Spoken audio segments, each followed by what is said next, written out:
Railway shares in the 1840s. Radio stocks in the 1920s. Websites in 1999. Houses in 2006. Crypto tokens in 2021. Completely different objects, in completely different centuries. And yet, plot them on a chart, and they trace almost the exact same shape. A slow climb, a euphoric spike, and a terrifying collapse. That's not a coincidence. Back in the 1970s, an economist named Hyman Minsky argued that every bubble is built the same way, in 5 predictable stages. Today, we're going to walk through those 5 stages, one at a time. And we'll light up each one with a different mania from history. By the end, you'll recognize the blueprint anywhere. First, the model. Minsky studied why calm, stable markets seem to breed their own collapse. His big idea was that stability itself makes people reckless. When things feel safe, they borrow more and take bigger risks, until the whole system is fragile. An economist named Charles Kindleberger later turned this into a 5-stage map of a bubble, in a classic book titled Manias, Panics, and Crashes. This pattern is ancient. The very first bubble people usually point to is the Dutch tulip mania of the 1630s, when single flower bulbs briefly traded for the price of a house. Nearly 4 centuries later, the objects keep changing, but the shape does not. Here are the 5 stages. Displacement. Boom. Euphoria. Profit-taking. And panic. One extra ingredient runs through all of them, like fuel through an engine. Cheap and easy credit. Borrowed money is what lets a rise turn into a mania, and it's what makes the falls so violent. Keep your eye on it as we go.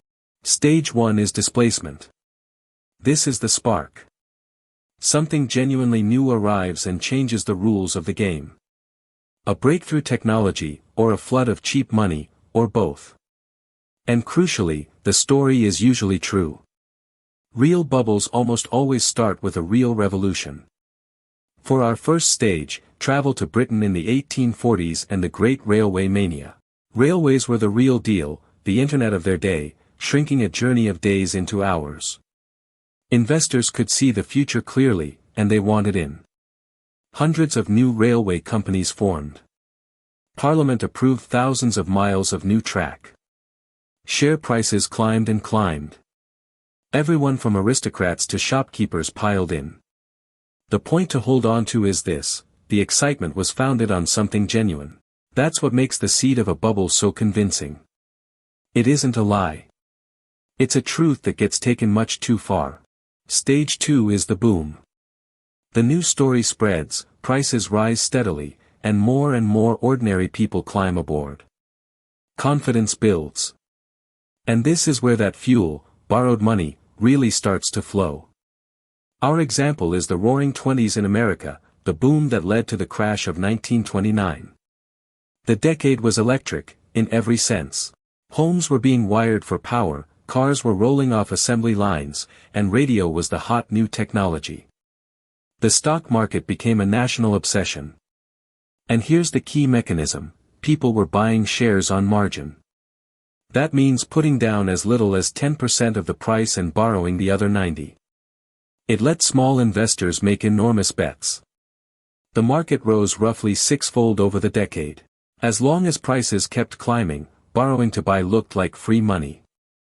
That's the boom. Prices and debt rising together, arm in arm. Stage 3 is euphoria. This is where it tips from optimism into something like madness. The normal rules of value get thrown out. People stop asking what a thing is actually worth and start assuming someone else will always pay more. For dangerous words take over, this time is different. The purest example is the dot-com bubble of the late 1990s. Add the internet, and any company could soar, whether or not it earned a single dollar. Investors stopped caring about profits and started counting eyeballs and clicks. Firms with no revenue and a flashy website went public and rocketed. The tech-heavy Nasdaq index rose about 5-fold in 5 years, and nearly doubled in the final year alone. Analysts insisted the old measures of value no longer applied. That's the sound of euphoria, the confident claim that the rules have changed forever. Stage 4 is profit-taking. This is the quiet turning point, and it's easy to miss while it's happening. The smartest, best-informed money starts to sell. Insiders who understand the game slip toward the exit, calmly, while the general public is still buying with total confidence. Minsky called the tension that builds here financial distress. Our example is the U.S. housing bubble that broke in 2008. By 2006 and 2007, some sharp investors and analysts had figured out that home prices had detached from reality, and that risky mortgages were rotting from the inside. So they started pulling back, and some placed bets against the whole thing. The warning signs were there for anyone who looked. A big subprime lender went bankrupt in early 2007. 2 hedge funds built on mortgages collapsed that summer. Yet the wider public kept buying homes and mortgage products, because the music was still playing.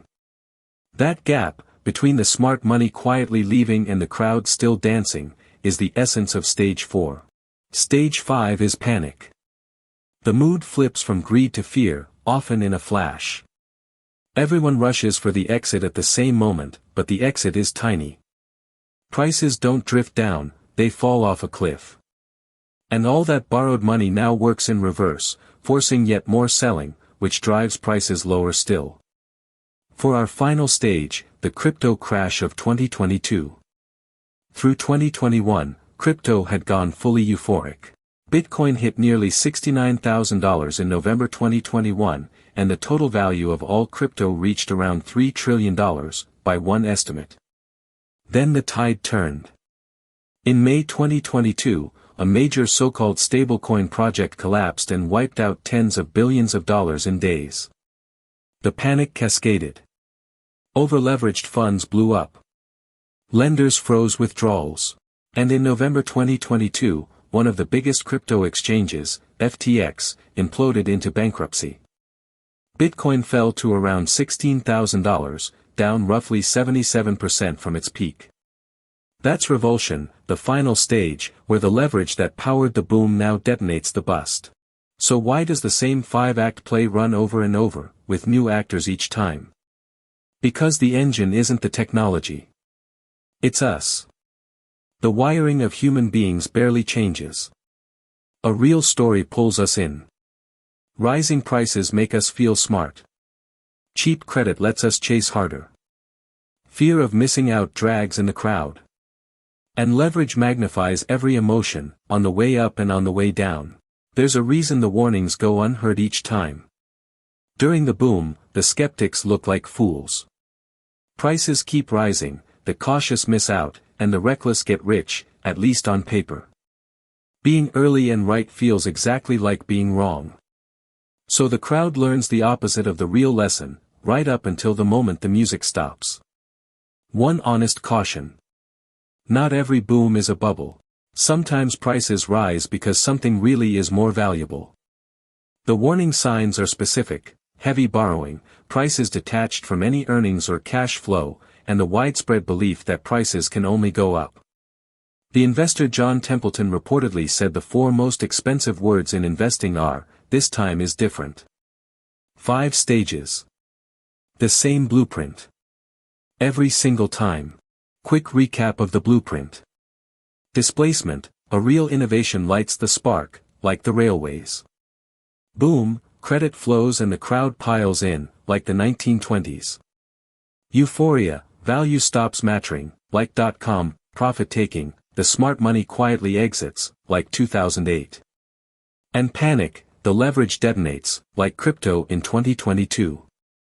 Different objects, identical shape. If you want to understand the next cycle before it arrives, that's exactly what this channel exists for.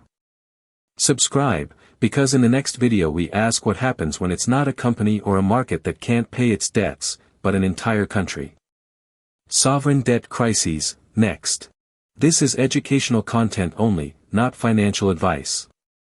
Always consult a licensed professional before making financial decisions.